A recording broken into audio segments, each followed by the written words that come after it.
Gledate gorenjska poročila na GIF TV.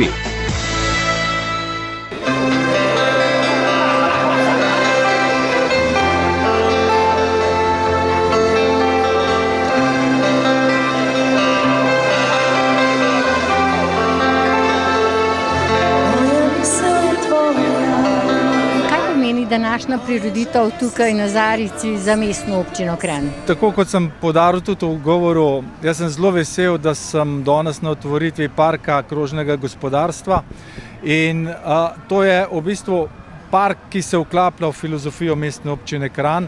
Želimo postati podnebno nevtralni in pametni do leta 2030. To je tudi naša zaveza do Evropske skupnosti in jaz sem zelo vesel, da nam tukaj komunala vse skozi drži podporo, da nam pomaga. Ne sem direktor s svojimi idejami, ampak tudi zaposleni, ki sledijo tej filozofiji. Tako da današnji dan je izrednega pomena tudi zato, da občanke in občani Kranja spoznajo, da se premikajo stvari tudi tam, kjer v bistvu ne bi pričakovali, da bi se to začelo premikati. Ravno tukaj se je zdaj začelo premikati. Vidimo, da v bistvu se preureja celotno območje Zarice, tukaj komunalne cone, ki se zdaj lepo vklaplja v to okolje. Veliko dela nas še čaka, vemo, da je tukaj pripravljena gradbena jama za novo stavbo komunale. Poleg tega pa sem zelo vesel, da smo uspeli dogovoriti, da tukaj zdaj vozi tudi redna linija, avtobusna linija. Vidite, da imamo tukaj električne avtobuse, v Kranju imamo trenutno 8, še so ideje, da bi celoten vozni park v Kranju elektrificirali, proizvajamo lastno elektriko in to je edina rešitev za to, da pustimo naš svet, našo zemljo, našim zanamcem zdravo in pripravljeno za druge rodove. Skrbeti za trajnostni razvoj so tudi ta drevesa, ki so danes posajena, obenem pa tudi peščeno parkirišče.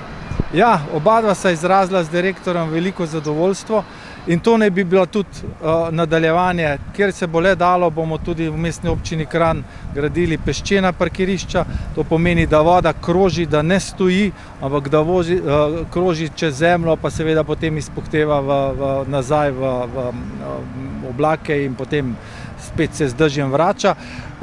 To je pa tudi filozofija Kranja, kjer se le da zasajamo drevesa.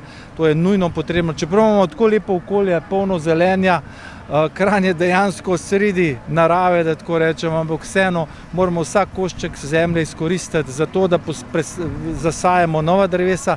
Konec koncev moramo vedeti, da stara drevesa dejansko jemljajo ogljikov dioksid in zato je treba začeti pomlajevati tudi drevesa.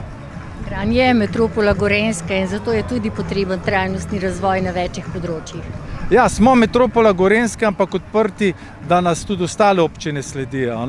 Dejansko trajnostnemu razvoju ne moramo biti kot nek otok, samo mi, ampak si res prizadevamo tudi ne samo z gorenjskimi občinami, da skupaj ustvarjamo to filozofijo. Jaz vem, da manjše občine nimajo resursov, ne človeških, ne finančnih za to, da bi ustvarjali, zato sem zelo vesel, da se nam pridružujejo in tukaj v komunali dejansko imamo več solastnikov in jaz upam tudi, da bo ta današnji dogodek spodbuda tudi za vse ostale občine, da bodo na tem segmentu nam sledili. Hvala vam za pogovor. Hvala tudi vam, srečno. Kdaj se je prva faza gradnje, ki jo danes zaključujete, začela?